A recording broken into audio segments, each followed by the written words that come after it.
Hi everyone, my name is Pierce and I'm the director of the Transnational Literature Series here at Brookline Booksmith and your host for tonight's conversation. I want to open up this space by saying thank you for coming out tonight. The Booksmith has been around since 1961 and that's because of our wonderful community. Your support means we can keep having events like this, so thank you again. As you may know, tonight's event is part of our ongoing Transnational Literature Series, which focuses on stories of migration, the intersection of politics and literature, and works in translation. If you enjoyed tonight's event, please check out our full events lineup online at brooklinebooksmith.com so you don't miss some of the amazing authors we have coming up this fall, both virtually and here in the store. You can also follow us on Twitter and Instagram for updates. Toward the end of the event, we will leave about 15 minutes or so for an audience Q&A, followed by a signing. We have copies of Right Where We Belong available over at the counter in the back, as well as an additional selection of books by and about refugees. And please take a moment to silence your cell phones. I just did mine.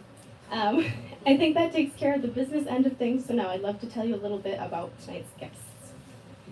Tonight I have the very great pleasure of introducing Sarah Dryden-Peterson, Zuhra Faizi, and Cristina Aguilera, here to celebrate the release of Right Where We Belong, but also engage in a larger conversation about how our community can work toward more equitable and just futures for refugees globally and right here at home. Sarah Dryden-Peterson is Associate Professor at the Harvard Graduate School of Education. She's the founder and director of REACH, which promotes research, education, and action for refugees. In addition to her university teaching, she's taught in primary and secondary schools in the United States, South Africa, and Madagascar. Zuhra Faizi is a lecturer at the Massachusetts Institute of Technology and a researcher at the REACH Initiative at Harvard. Her research focuses on community-based education in settings of conflict and displacement with a focus on Afghanistan. She seeks to highlight culturally informed and sustainable educational opportunities for marginalized children. She has a doctorate in education from the Harvard Graduate School of Education. And Cristina Aguilera brings 18 years of experience in social movements, immigrant integration, and advocacy to her work. Raised in Venezuela, she spent the last decade leading and inspiring others to take social and political action, building coalitions to impact social change, and developing strategies to advance social justice. She currently directs the programs team at the Rihanna Immigrant Center. And previously, she worked for 6 years at the Massachusetts Immigrant and Refugees Advocacy Coalition, where she rose to become director of organizing. I'm so pleased to have them here together in conversation. And now Sarah will start us off by telling us more about herself and how she came to this work. Thank you so much, Pierce. It is also really a joy to be just surrounded by books in a bookstore. So thank you to everyone for coming. And I'm really delighted to be here as part of this conversation and with Zuhra and Cristina. We wanted to start with a very short passage from the new book to frame how we're thinking about the word refugee. So right at the beginning, there's a note on word choice. And it says, some of the people you will get to know in this book embrace the word refugee, and some reject it. As with all labels, embracing or rejecting depends on how the term is used. In particular, how it is co-opted to disempower and to exclude. I use the word refugee to embrace the idea of seeking refuge, of locating sanctuary, and of creating possibilities of belonging. We seek to use the word like that tonight. And so who am I and how did I come to this work? We're each going to respond to this question. I came to this work really as a student and as a teacher, and to questions that were asked of me in these different roles. I remember as a student in Toronto, Canada, one of my teachers asked me to write a word on an essay, a whole essay on one word, and I chose the word community. It made me ask the question, what needs to be common among people for there to be unity? As a teacher, a history teacher in Kailicha, South Africa, a grade 9 student asked me why he should learn history when it just makes him want to fight. And as a student again, which is always how I see my role as a researcher, a teacher in Kampala, Uganda, who was teaching refugee children who had no legal right to stay in the country, asked me, how can I teach my children so they are prepared for futures that are so unknowable? I always think about these questions asked to me by teachers and by students and really feel like they're the ones that I'm still trying to answer. They brought me to this work and they keep me in this work. now I'll turn it to you, Zuhra. What brought you to this work? Thank you, Sarah. It's an honor to be with you, Sarah, and with you, Cristina. And hello, everyone. I'm Zuhra Faizi. What brought me to this work? I think a lot of things brought me, but primarily my own experiences. I was a refugee, and that word it's not a word that I use quite often, but I think it describes, sometimes you need these words to describe a particular experience. And I came to the US at the age of 6, and have always experienced a sense of displacement, even though I grew up here and have lived here most of my life now. And then I came to the work in a more academic way, through my visits in Afghanistan, where most of or all of my relatives live. And during my visits there, I saw the various experiences that students had and the barriers to education for children, particularly those who were displaced. And the vast majority of Afghans have experienced different forms of displacement, whether within the country or outside the country. And so I started to approach this question more from an academic and a more systematic way in terms of what are the barriers and how to education in particular, and how can communities support the education of marginalized and particularly displaced children. So this is something that I explore in my work with Sarah's guidance, and it was very, and I know Afghanistan is in the news quite often, and it's a very politicized question, the question of education in this country, but I'm very proud that over the years I have on my own made more sense of the various challenges in education. I think it's far more complex than how the media portrays it. And if we're genuine about solutions, then we need to listen to local communities and see what sort of paths they see forward. So I'll pass it on to you. Yes, that speaks a lot to me. Thank you so much, and really an honor to be here with everybody and to be a part of this panel. So I am originally from Venezuela, and I came to this work in a time when I needed skills. I felt like I needed skills to overcome the situation that was happening in my country. At the time, we were part of a nationwide strike where, imagine without COVID happening, the entire country stopped for months and months. And the way in which it was all put together ended up failing and not really achieving the purpose, which was to stop the government or the regime from what they were doing and to hopefully go into a transition. And I realized that the reason why this wasn't happening was because the communities were not organized. The communities were not involved. Partly what you were just mentioning, that it is important to listen to people on the ground and organize them and empower them to be able to give them the information that many of them are just not kind of prevented sometimes from, to be able to be a part of all of this organizing. And so I decided to come to the United States and work in an opportunity that suddenly appeared with the labor movement. I was working with a union to organize workers laundry workers in Phoenix, Arizona.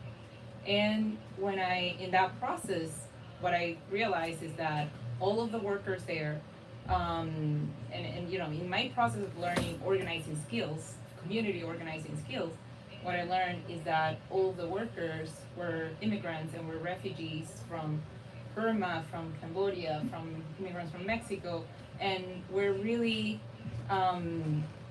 didn't know their rights and were actually taken advantage of because they didn't know their rights. So all of this kind of led me to try to think of how to study more the policies that can impact immigrants, the labor law as well, but decided to look for more opportunities with the immigrants' rights movement. And I've been organizing and advocating and creating different strategies with different coalitions to try to pass policies that improve the opportunities, the rights, and open doors for immigrants and refugees in Massachusetts, in the country.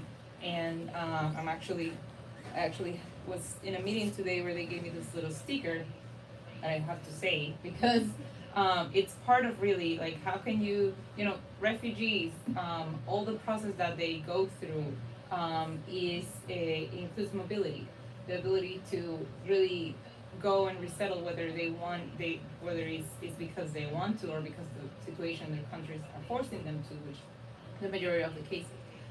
In this case, mobility is presented as this Yes on 4 campaign, which is to in Massachusetts a ballot question that we're all need to vote for in November, so that immigrants from every status, immigration status, can have access to driver's license. So it's really all this advocacy and all this connected, and right now more than ever when you can see in the news how many Venezuelans are coming, through the borders and even landing here in Massachusetts, how personal it becomes after so many years working with so many other communities. It's now my community that kind of needs the skills that I've been developing. Thanks, Cristina. We thought after telling you a little bit about ourselves as individuals, we'd also talk about the kinds of institutions that we work within, the organizations. I don't know if you'd like to start talking about the Rian Center as well. Yes, definitely. So I currently am the director of programs at the Rian Immigrant Center. It's an organization that I've worked alongside with for the past 12 years. Originally it was called the Irish International Immigrant Center. And kind of in a move to be kind of true to themselves because they were serving immigrants from all over the world with a lot of roots and values related with Irish values. They decided to change the name to Rian and become kind of more welcome, which means pathway in Gaelic. It is a center that seeks to empower immigrants and refugees to be able to build a path of opportunities and find a better future for all here in the country. In Massachusetts, it's connected with many other organizations all across, but mainly Massachusetts. And what we do and what our incredible programs team do is it ranges from immigration legal services. We have about 9 attorneys and 3 paralegals providing free immigration legal services.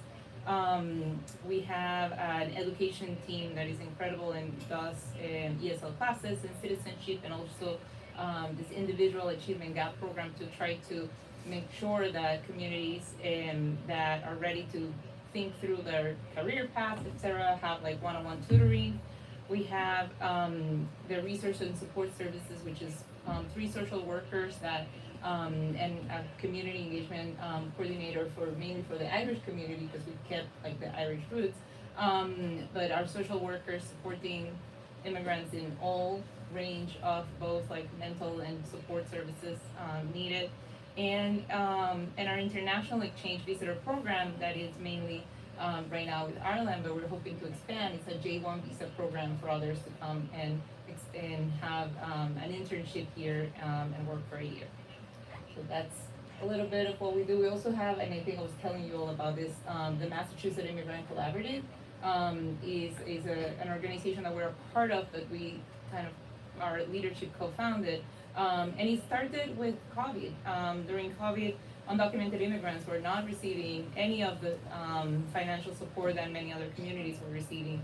And we're not exposed to a lot of the information around COVID in their languages and in a way that in their communities that they could receive. So the Massachusetts Immigrant Collaborative is this incredible group of 15 different organizations that provide services to immigrants and refugees all over the state, from the Brazilian Worker Center to the, of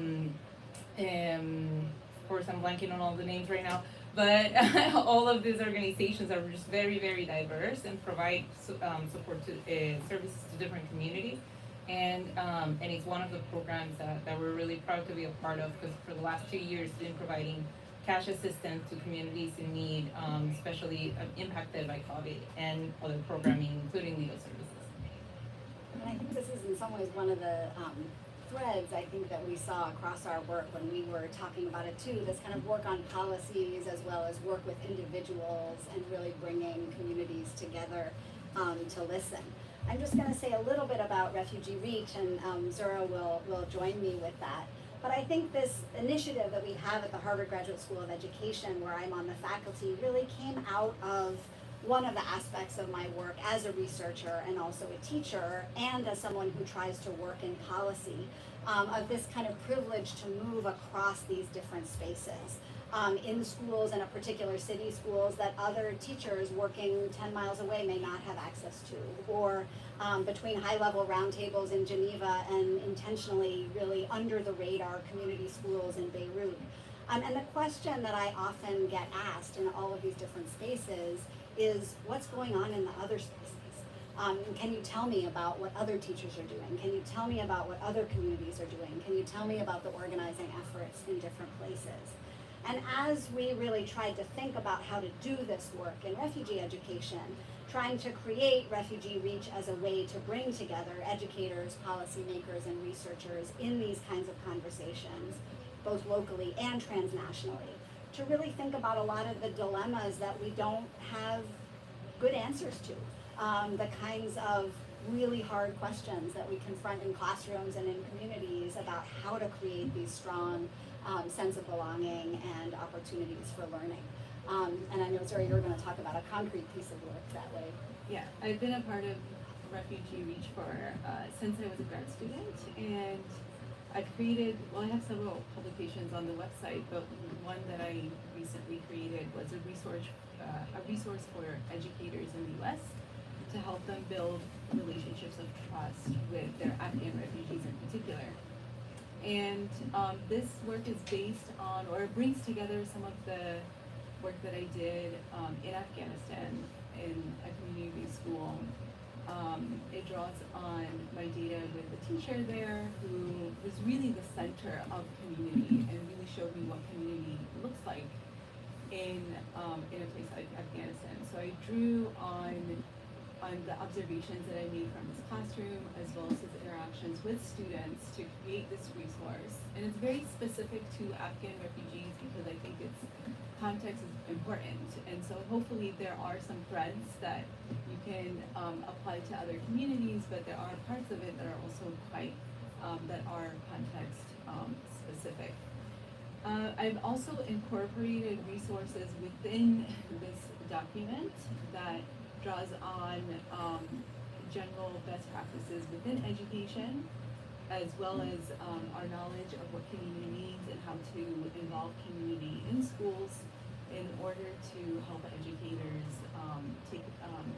apply some of these lessons more broadly to their, particularly to Afghan refugees, but it could also be applied to other communities as well.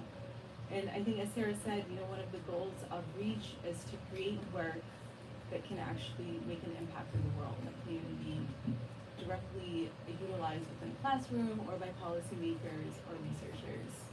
And one of the ways that we're hoping to expand some of the work that we do is by bringing these resources directly into the classroom. So hopefully we'll work on that a little bit this year. So far we have tried to promote or at least share this resource through various through social media as well as directly to individuals we know who might find it useful. And we also have some copies in the back in case you're interested in it, or you have you might have a friend who's a teacher who might find it useful. And I think these kind of steps towards action maybe circle us back. I'm going to talk a little bit about the book. And then get into more of this conversation around what we can do locally as individuals to support refugees in the community. But I think really the motivation for me to write this book stemmed out of these commitments that we're talking about right now, of an urgent need to act on the kinds of persistent inequalities that we see shaping education for refugee young people globally, here in Boston and in many places around the world. There are 58 million children globally who still don't have access to school, and half of them are children who are displaced. Refugee children who are in school have some of the lowest literacy outcomes in the world, And we find that refugee children often experience exclusion from languages, from curricula, from relationships with teachers and peers. I think one of the really important elements for me that I try to highlight in this book is that in almost all countries where refugees live, they're non-citizens, and they are likely what I call never citizens, that they don't have any possible pathways to permanence in the country where they are, which means often limited rights to education, limited rights to work, limited rights to capital, to opportunities, and to post-schooling opportunities, even if they do have access to primary and secondary school. And one of the things that I really find is that these aren't experiences that are only out there or that are only right here, that they really do persist across time and place. And so in the book, really trying to think about what these connections across time and across place really are as a way to think about how we act on those inequities. So I just wanted to give two concrete examples of this. I think this issue of thinking about time and learning over time. When I first began my work in refugee education about 15 years ago, the really prevailing view among global and national actors was that education for refugees was just a kind of holding ground, a temporary stopgap endeavor until children would return home. But this wasn't the reality. So for example, one of our research participants, Abloon, a Somali refugee in Kenya, when he arrived in Kenya at a young age, thought he would immediately return home. But 21 years later, when we interviewed him, he was still in Kenya, and he is still in Kenya to this day. I think what is so interesting to me and important across these levels that we're talking about is this expectation of short-term displacement, but the reality of long-term displacement is the case for almost every individual who flees, imagining that tomorrow they will be going home or next week that they will be going home. And it's also the reality for most people making policy, the way that political cycles work, the way that budget cycles work, the way that we expect emergencies to be short-term and therefore plan for the short term. But the average length of displacement is 15 years. This view of education as short-term really contrasted with what I saw refugee communities creating for their own children. And this was the real tension that drove a great deal of the research in this book. I saw refugees communities not creating short-term endeavors, but instead really centering the future and centering the kinds of opportunities they were hoping children would have in the future. And one of the biggest ideas I noticed across teachers and students was that they tried to find ways through everyday interactions and relationships, through curriculum, to support young people to connect their past, to really remember their lives before they were displaced, to really embrace those kinds of histories, to try to understand those histories of conflict, and connect those to their present experiences in exile, wherever those were. And always never to forget that there was some kind of future that was imagined. And in those situations where children felt like the future was just a kind of cliff that they could never imagine moving towards, those were the situations in which children felt the most ill-equipped to really move forward. But teachers who were really thinking about how to prepare young people for a future, even if it wasn't knowable where or what that future would look like. And I think the second idea to try to build these connections across was really about place. And this circles back to this idea that in so many of my own research experiences, people are always asking, tell me about what's going on elsewhere. And I was really finding that there was a need for work that didn't take the country boundaries that we often see in research as, well, I'm going to go do research in and on Kenya, or I'm going to go do research in and on Uganda. That these kind of artificial boundaries are often the drivers of conflict in the first place. And so what might we learn if we look across these spaces? And learning so much from young people, one example of Somali refugees in Dadaab camp in Kenya, of the kinds of transnational connections that they were forming through different kinds of social media, through email, through video conferencing, of really engaging with Somali diaspora globally in a way that was supporting their education. Whereas the policy visions for refugee education were very focused on Kenya and focused on that particular nation state. I think this idea of thinking across place is also essential for some of the very political reasons, Zuhra, you were mentioning earlier, that where refugees live globally is not equitably distributed. So that in 2017, 25% of the population in Lebanon was a refugee, compared to 0.1% of people in the United States. And although refugees from Syria, for example, living in Beirut, we were working with grade 9 students there, live far away from the US, their experiences of where they have access to live, of the kinds of migration that are possible, are not separate from US immigration policies or European immigration policies, or the kinds of politics around these migration decisions.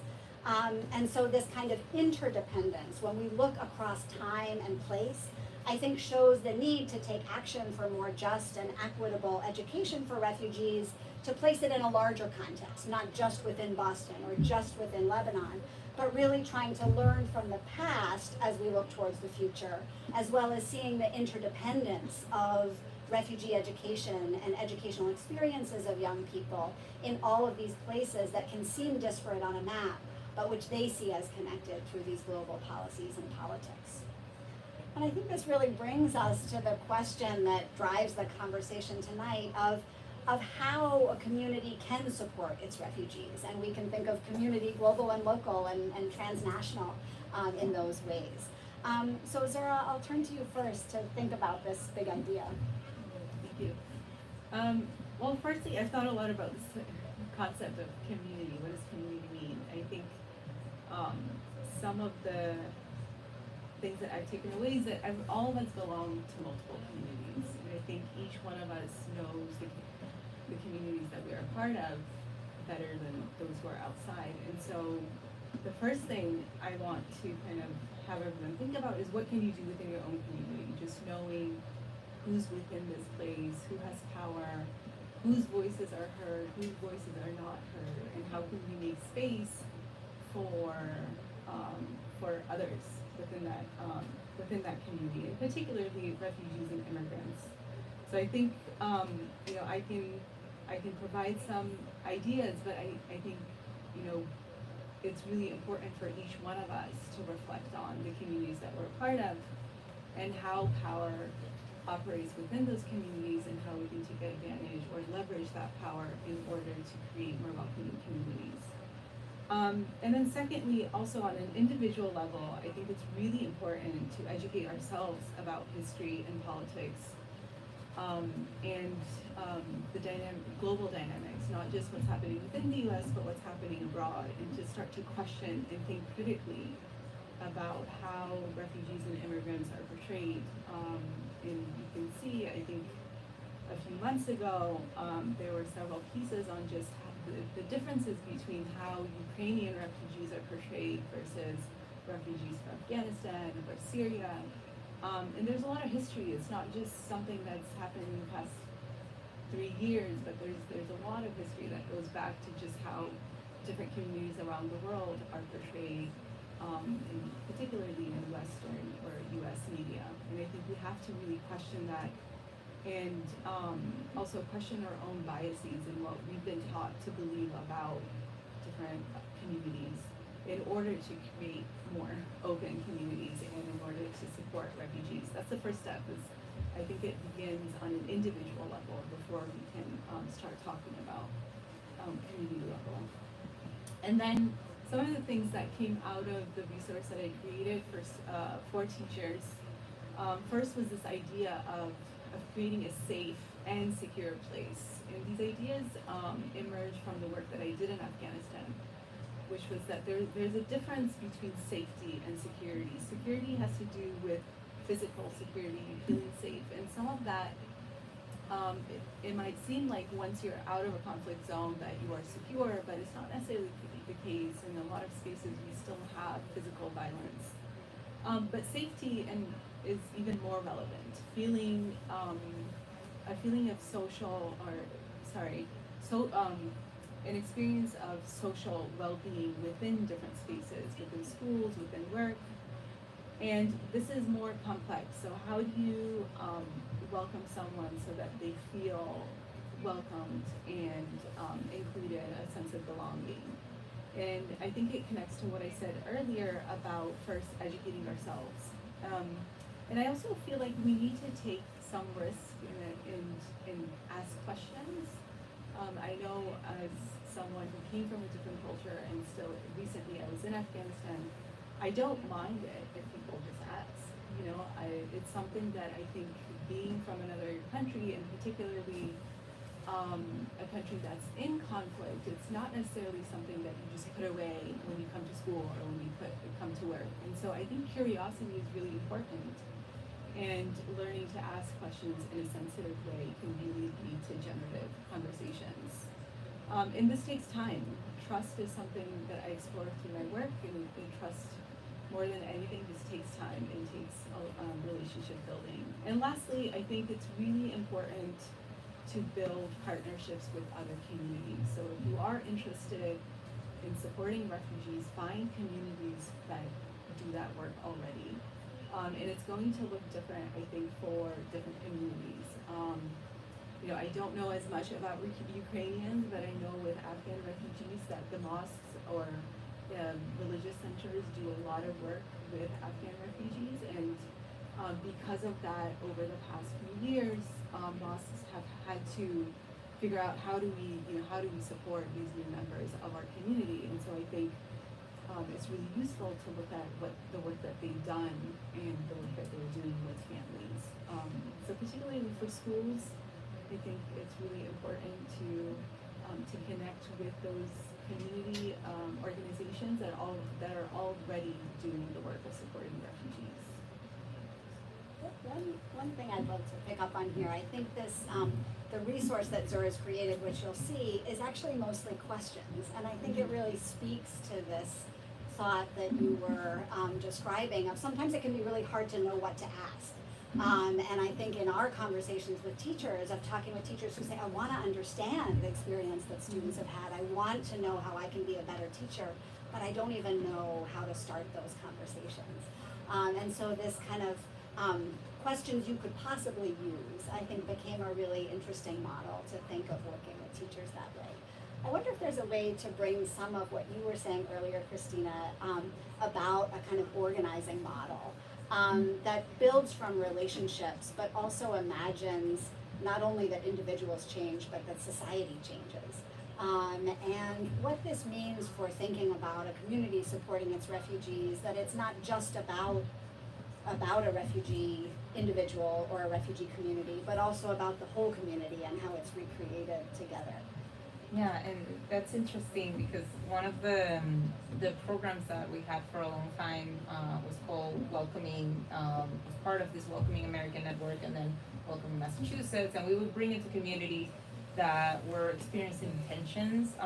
There was famous tension in Milford, so we had Welcoming Milford, and what basically that brought was bringing people together to explore kind of that overall picture of like what would it take to make an impact in our society, not just in this individual, not just as community organizations, not just in the school level, but with different, like a really comprehensive group of stakeholders that would come together to explore ways in which they can understand the refugee experience, understand the immigrant experience, and relate a little bit more to the individual. So any prejudice or preconceived notions or anything that was kind of separating them from understanding that experience can be kind of taken down by having a conversation with individuals with different experiences. And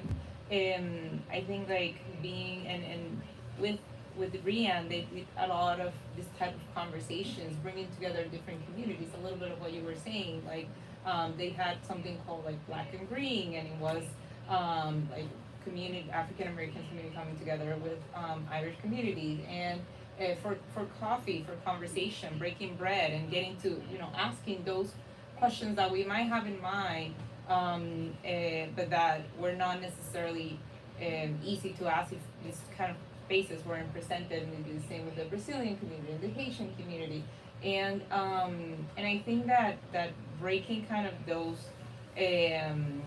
myths that we hear from things that we hear in the media or from perceptions that we might have about certain communities only can happen when conversation is it's intentional when you're bringing people together for this type of conversations, when you're trying, when we're here talking about some of this and listening to some of the experiences from people that you interview and others.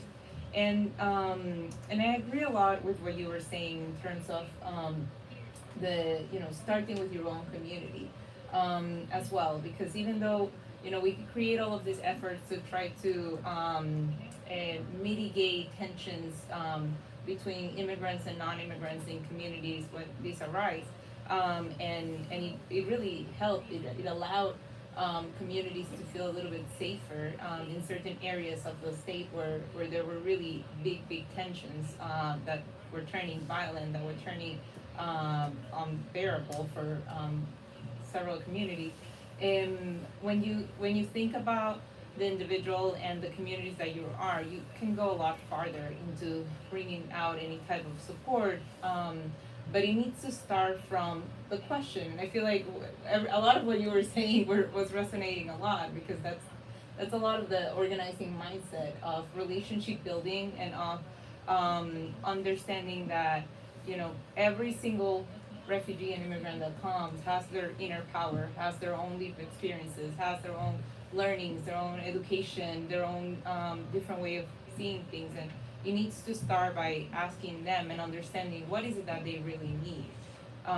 When all of this madness that happened in Martha's Vineyard happened recently, the migrants that were shipped there were not told all the information. And when they got there, the community was incredible at welcoming them, but there wasn't always the question of like, what is it? Where do you want to go?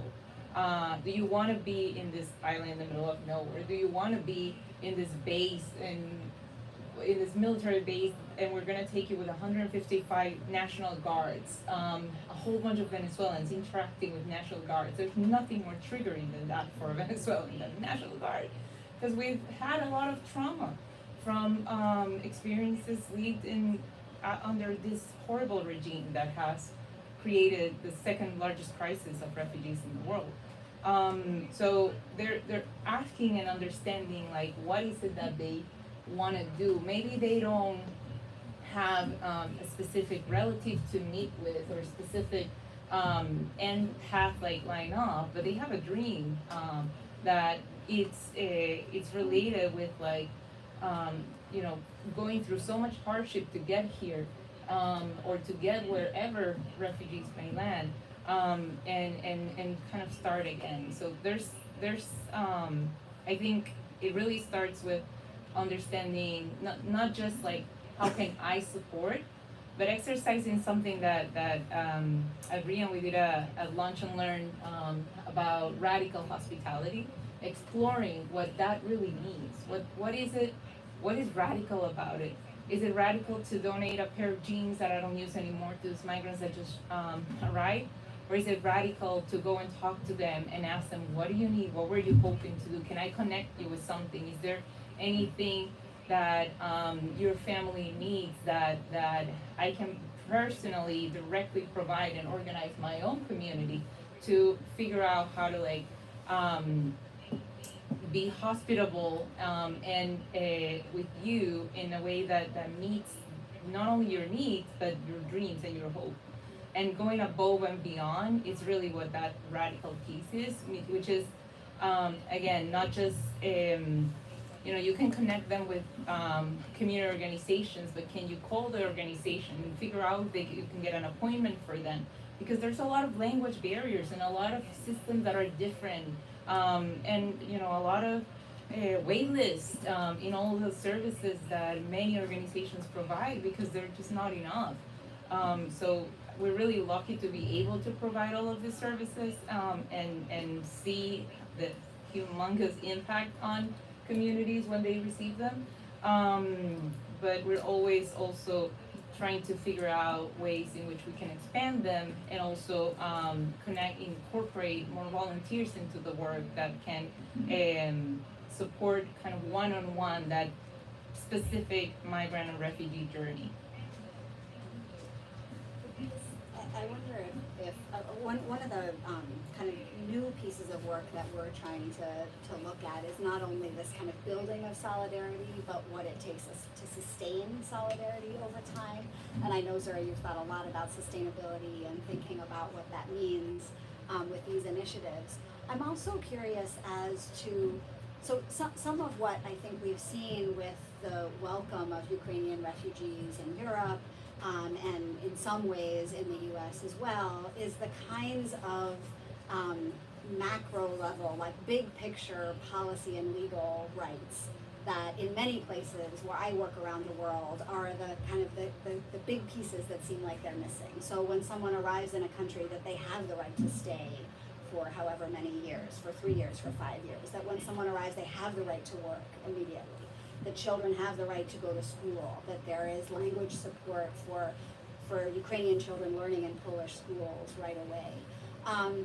But that is over the immediate term, and I'm really curious what happens over the long term, how we really sustain that kind of solidarity, the individual relationships and conversations and rebuilding community, and also the kind of legal rights and political will to support that. And I'm wondering what each of you have seen in your work that may hold some little pieces of not only that initial building, but also sustaining over time. I think what we have seen is just a lot of lessons learned. That, you know, especially in the case of Massachusetts, we had, there have been so many waves of situations, whether it's with refugees or migrants, depending, or immigrants, depending on the, honestly, the status of the world. It's usually because, as you were saying, you know, we need to go back to what is happening in their countries and how all of these waves of migration are influencing who's coming into the United States. But in all these waves in Massachusetts, we've seen the community, you know, once it becomes what the media would say it's a crisis, we see, you know, all the different community organizations come together, but for the most part, we're in conversation.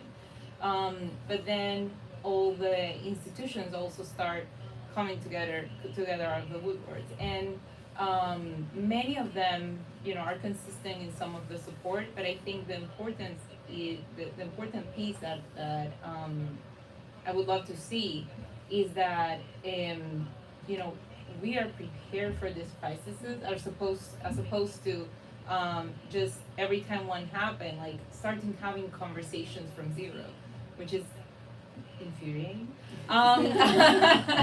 And you know, it's great because there's a lot of will, and that is phenomenal, and that is honestly a great thing about the state. There's a lot of will institutionally to support all of these different crises that are happening. But sometimes there are crises that are just highlighting one community versus another. And that piece is also really complex because it's really rooted in racism. You know, we know all of the different migrants that are coming here, but nobody's talking about the hundreds and hundreds and thousands at this point of patients that have come in the last 4 months. And I think that there are a lot of things that we still need to do to all of those lessons learned, use them to prepare our institutions for real systemic changes, so that they can be ready to welcome the next wave of migrants that comes in, as opposed to all come into crisis mode again. Yeah, I think thinking about sustainability is so important, and it's always the next step. You know, whatever we're doing, I think the next step has to be, how do we sustain this? And I've learned through my work in Afghanistan, as well as the communities that I'm part of here. In Afghanistan, one of the things that I want to learn more about is what sort of initiatives do communities sustain on their own. You know, there's so much outside, and at least in the past 20 years, there was so much outside involvement that as soon as funding by international donors ran out, those projects ended. And yet some projects don't end, and the ones that are initiated by communities are the ones that sustain, that are sustained over time. And I think for us who are on the outside, we need to ask, one, how can we help sustain those community organizations? And two, what is it about these community initiatives that are more sustainable? And to connect that to some of the things I've witnessed here in the U.S., I grew up in Colorado, and I've noticed a change within the community, one of the communities that I'm a part of. Over time, we have built community institutions that support other members as well as newcomers. And I think the individuals who are part of these community institutions are motivated to help because they're helping someone who is connected to them in some way, or they see a connection. And one of the organizations that I work with now is the Muslim Youth for Positive Impact. And they are involved, or one of the pieces of their work is working directly with the state to support new families in Colorado. A lot of them are Afghan, but they're also refugees from Syria, as well as sorry, I'm forgetting the name, the Rohingya refugees. So over time, they're having different communities. And I see that, I see a positive change in Colorado in a way that I did not witness before. Because I think now these changes are happening within these communities that are directly connected to newcomers rather than just the state providing service. And again, I think we have to ask ourselves as, if you are an outsider, how do you support that? And I think those initiatives are far more sustainable than trying to come in and doing something new. Or something that's disconnected from those communities directly. One other kind of area of focus I think that all of us are interested in thinking about how to support refugee communities, I think relates to this sustainability and also to making sure that those who are I guess in some ways coming back to this, like where we draw the boundaries around different communities. In a lot of my work, I see that while work is focused on refugee communities, that the national communities who live right in that same area, who go to the same schools, who go to the same markets, who are part of the same institutions, face many of the same kinds of marginalizations as the refugee communities, and yet feel left out of some of these kinds of conversations. And what it looks like to build coalitions, I think as each of us are talking about, not only in these very dichotomous kind of refugee, longtime resident, newcomers, longtime resident, but instead to try to think of what that looks like as a more cohesive whole. And I'm curious, because here we are all sitting in Massachusetts here, what you've seen as particularly promising ways in which these coalitions are built and sustained among communities in Massachusetts. One really promising I mentioned earlier is the Massachusetts Immigrant Collaborative, because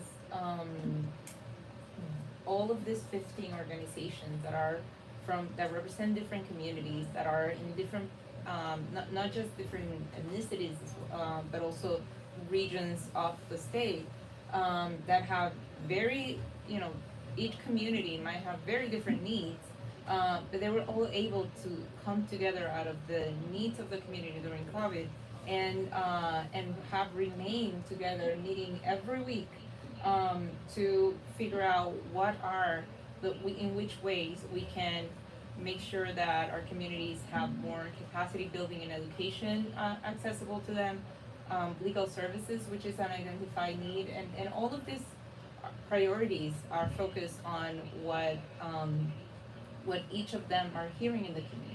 In this meeting that we have today at IFC, which is one of our Haitian partners, I walked in, and there were at least 200 people being served in many different ways, from like helping them with healthcare, with attorneys, and we went to the back to hold this meeting, and just kept seeing community members walk in here and there, that are really needing all of these services, and are having this local small organization scrambling for resources, figuring out how to bring volunteers in the community together to do it. And in this space, holding all of these 15 organizations coming together on the second year of this program and seeing how instead of being this like momentum around COVID, we were able to remain in time together because we know that the community's needs are larger than that, and we realized that like workforce development, again, legal services and others are just critical needs that together we can do in a way that one, it will receive more resources because funders definitely like to see people working in collaboration, especially organizations. Two, it can go, we don't all have to reinvent the wheel. We just have to translate it into multiple languages that each of the organizations community manage. But at the end of the day, a lot is similar information, whether it's for education or for services. And we're able to tap into each other for immediate and emergency needs, or for understanding some their strength is workers' rights, the other one's the strength is services, the other one is advocacy. So tapping into each other, but with this consistent communication, has been incredibly resourceful and helpful. And with that, about 90,000 immigrants have benefited from one or the other programs that this collaborative has put together in the last 2 years. So that's just really promising. And there are other efforts. I think like the organic kind of efforts, as you were saying, the smaller organizations sometimes they sustain around across the time because they start as volunteers and they never expected to receive any type of funding to continue. And if their community is growing, they keep figuring out how to help them. And sometimes those small local ethnic-led organizations are the ones that are like holding, even without a director of communication or they hold in the fort for those communities. And when they join in collaboration or in coalition with a bigger organization like RIAN or others, there's so much resource exchange that can happen to support those communities. I know we want to make sure that there are time for questions, and we've kind of brought us to Massachusetts where we're sitting, and we'd love to hear questions that you have about any of our work, any ideas that you've heard tonight.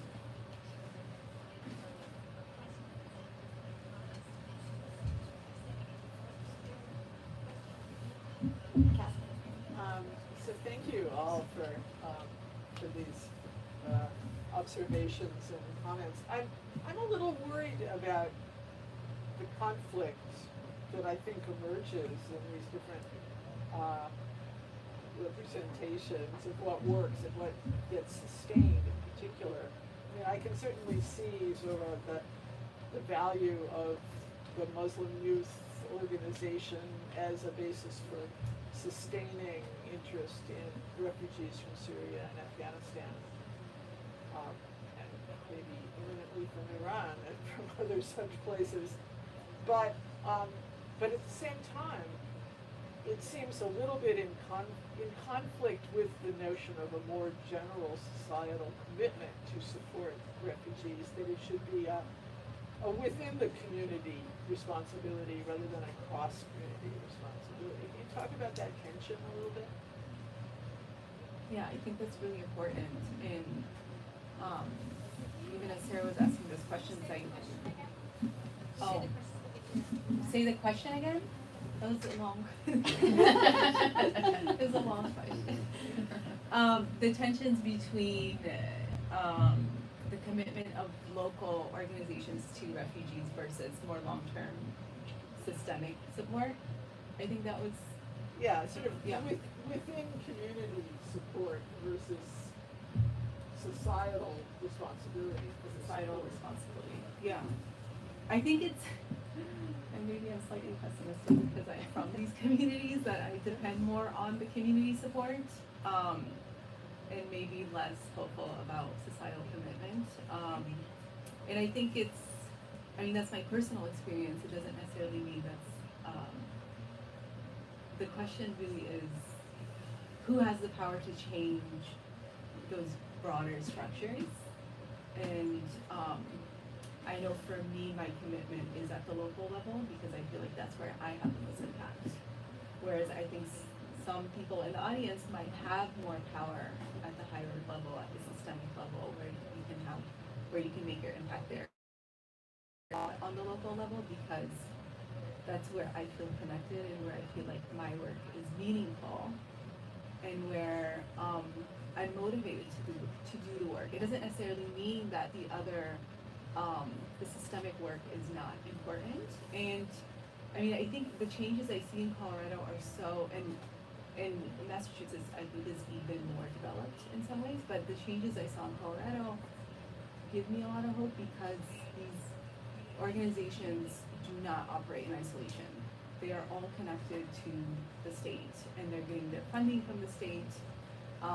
You know, in terms of how much they're changing national policy, that might be more concerning, because I don't think there's a lot of change. However, there are connections to at least the state level. But yeah, I think it's absolutely important to make those national commitments as well. As Sarah said, the vast majority of refugees are not in the U.S. Even though, I mean, compare our resources to the resources that Lebanon has, where 1 in 4 citizens or individuals are Syrian, and then there are also Palestinian refugees and different refugees from different communities.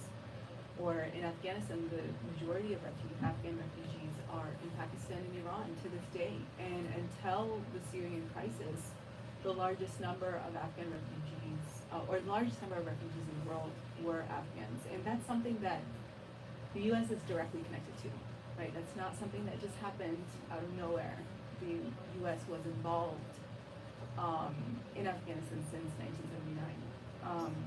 So I think that's, yeah, I think that's really important. I don't know, Sarah, if you have something to say about I was that. just gonna, I've been wondering if what we see in the European response to Ukrainians is kind of begging this question for us, of saying like, well, what happens when we do see a systemic response, when we do see a government grant the right to work and provide access to health care and provide instruction in languages that children understand, and we don't depend on only the community to provide those things. And I think that that in some ways, like, this is a kind of experiment in process that we need to really pay close attention to see how long that kind of systemic political commitment can be maintained, and what if that changes, if the process actually becomes more that communities are needing to depend on themselves.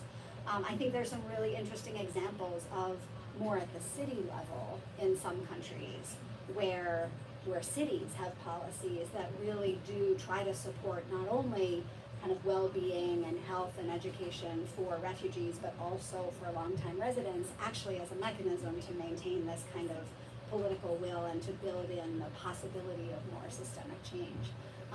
But I don't think we see that very often, and I hope that that's the direction that we go, both in terms of studying those processes and what kinds of policies sustain this systemically, and how that looks different from community-led, with the, I think, kind of understanding that it's probably a both and in some ways. Cristina, I don't know if you have thoughts on this too.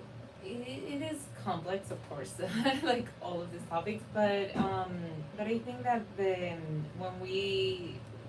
are many ways to impact locally from your own community, from your own power, from your community power, and then there are ways, at least in the policy field, where you can also think about and follow, like, what is the country or what are other nations doing that we can also learn from, because as you're talking about Lebanon, I'm thinking of like Colombia and the just numerous Venezuelans that received in a very short period of time, and none of them were put in detention.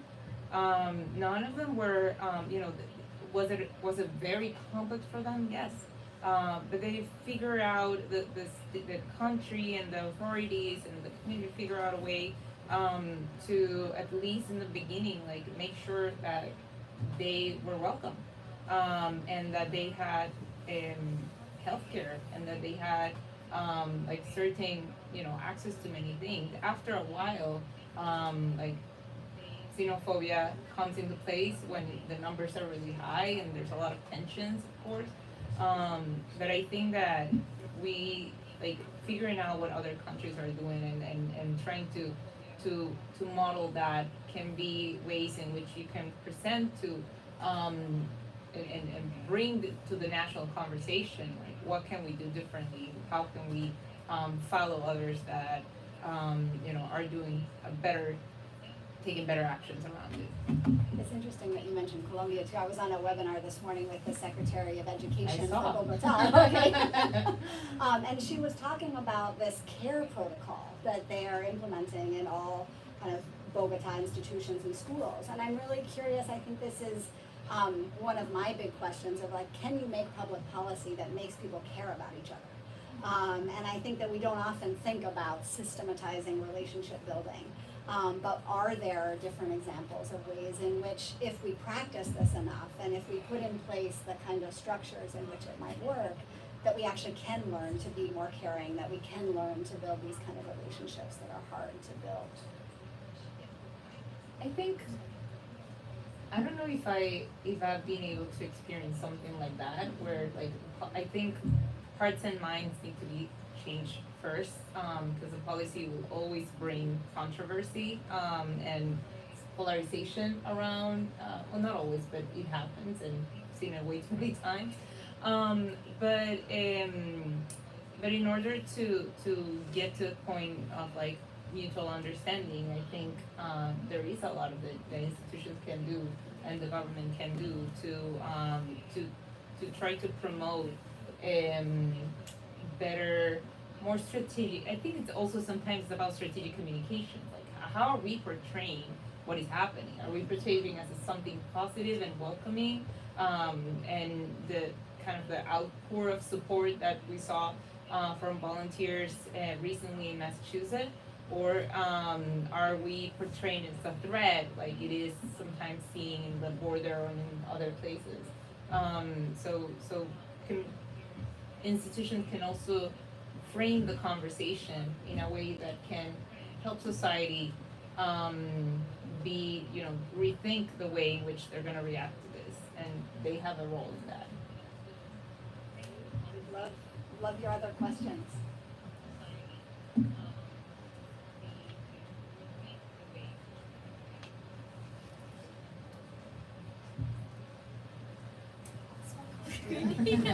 I think what's really fascinating about this work is that it's a constant learning experience from what I've heard from each of you. And I'm just curious if there's a particular moment in each of your moments of work that has kind of stuck with you, as kind of changed your way of thinking or how you've approached the work you've been doing.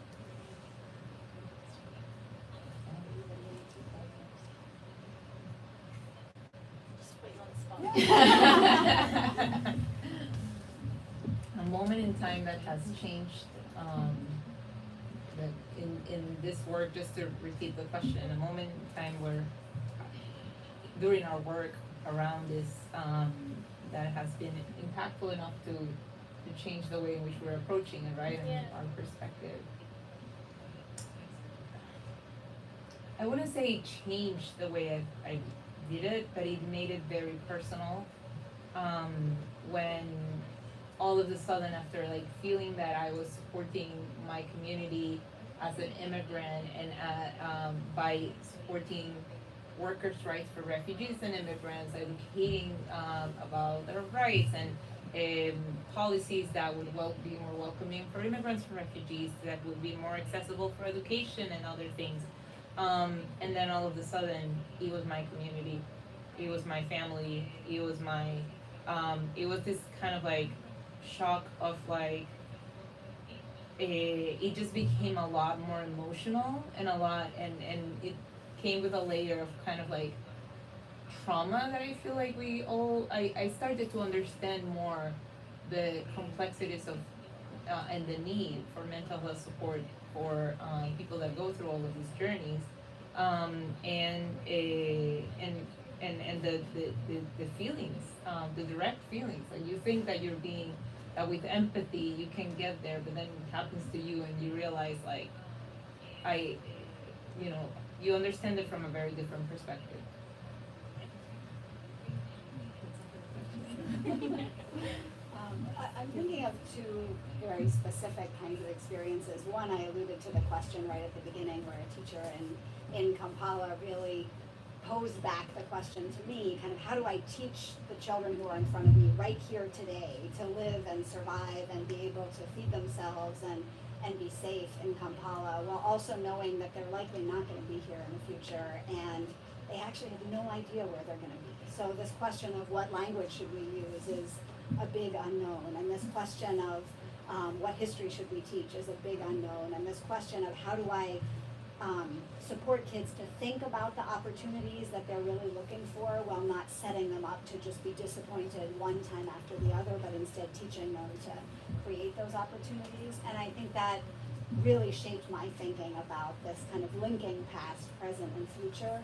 And I think it speaks to this kind of difference between a crisis mentality in thinking about work and forced migration and with refugees, and instead thinking about that these are individuals and these are communities and these are long-term lives, and while crises may happen, we still have to think of that kind of continuum and that long-term approach.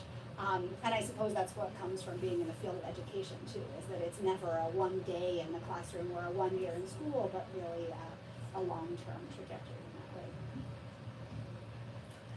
Well, Sarah has impacted a lot of my thinking on this work, and some of the questions that I love that Sarah poses is, one, where is power situated?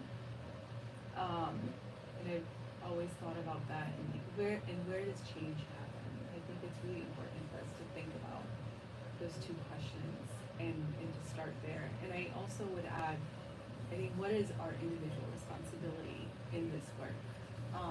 The power that I have might not be the same as the power that someone else has in this room, but each one of us has some form of power, and I think we have to think about that and figure out how to leverage that power. One of the things, I mean, there's so many moments, and for me, this has been my whole life. It's not necessarily like, it started off, I mean, I was born during like the Russian war in Afghanistan, so like it's never ended. And it's been very difficult, but at the same time, I feel so grateful for being Afghan, particularly because of this idea of care. I think I haven't met anybody in Afghanistan who hasn't cared in a way that I haven't experienced with the same passion in other societies. And I think when you lose so much and you're in a constant survival mode, that like care is something that you still have. You can still give that to your child. You can still give that to a parent. So I think for me, it's been my whole life experience, and I was there just 2 weeks ago, and it's the same that I think people are surviving on such little, and yet the relationships are so incredibly strong because that's what they have. And so there are lots of moments. I've spoken to grandmothers and little kids who, I would just wonder, like, why are you going to school when you're not, like, at least to me, it didn't appear like they were learning, and it took me a few weeks to realize that they just loved being there, and that sometimes it was enough to just be around kids your own age, and to get out of your house and be in a different environment. That in itself was enough. And then, over time I realized they were learning. It was a very different type of learning, something that I wasn't used to, because it was through storytelling, it was through relationships, and through these sort of informal experiences. So for me, it's lots of different experiences.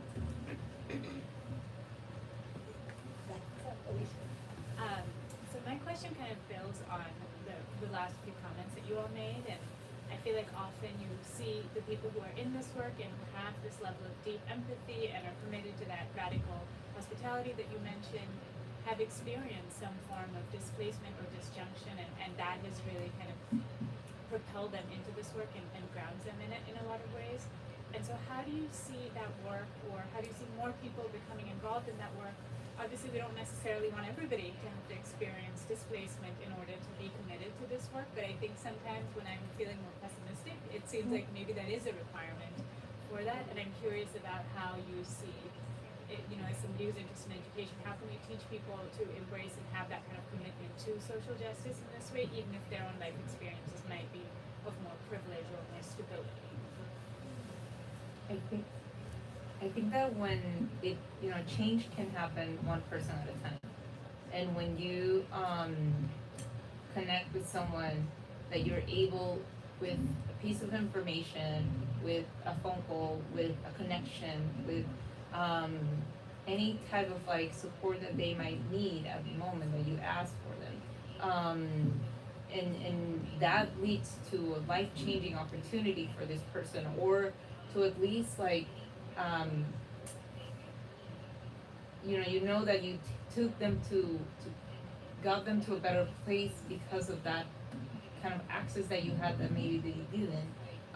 Like that feeling of impacting somebody's life in the short and in the long term, to me it's more addictive than any previous experience that you might have to connect with this work.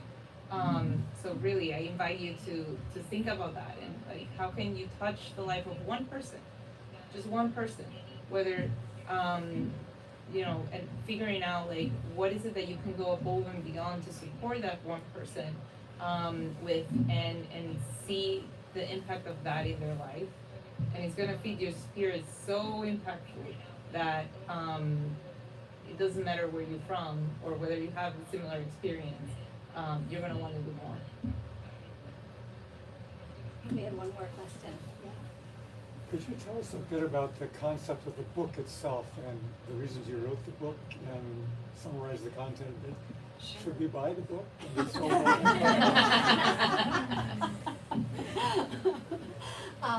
So, I mean, really the motivation to write this book was to try to look across places that I had done kind of individual studies in Kenya and Uganda and South Africa and Lebanon, and to kind of trace the history of refugee education. So one of the things that I think speaks to these conversations that I try to do in the book is really look at some of the historical roots for why refugee education looks the way it does now, why we see in so many places that there are refugee camps and refugees are separate from nationals in going to school, or we have shifts in some places where refugees and nationals are separate, how those kinds of approaches developed and what the consequences have been for children. And then also looking deeply into examples in particular schools and in particular communities that are really trying to think about the learning that refugee young people do pretty differently than what might be traditionally done within the national system. So whether that's teachers who are trying to kind of address these questions of thinking, well, what is the experience you're bringing to this class? And it may not align with the history that I'm teaching of Lebanon, because actually we don't talk about the history of Syria, but how can you kind of see yourself in this and actually see the history of conflict in your country within that? Towards the end of the book, I try to really get into some of these questions of whether there are kind of public policies that can act on relationships of care, and thinking about one particular, kind of two examples, I guess, I get at the end of the book.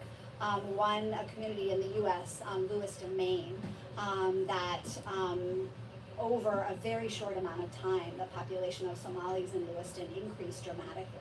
And so a kind of a similar situation that we see globally that we don't often see in the U.S., where there is a large population increase, and the kinds of relationships that developed between young people in school, a white longtime resident and Somali newcomer, and how they really negotiate these questions of, we have really different religions and we don't really understand each other. What kinds of questions are we going to ask each other? We have parents who refuse to let us spend time together. How do we think about this intergenerational change? And also a program in Canada that tried to match longtime residents and newcomers with the idea of building a relationship. So kind of a unique program in terms of a public program where people were literally told, like, you go out and have coffee and learn to skate and go to the library, and with this idea that bit by bit, if people have these experiences that seem so different from their own, that they might start both to understand those experiences and ask the kind of questions that may enable not just someone who's new to the place to feel like they need to assimilate, but actually the whole place to change in response to that kind of new community. So that's the 3-minute version. Thanks.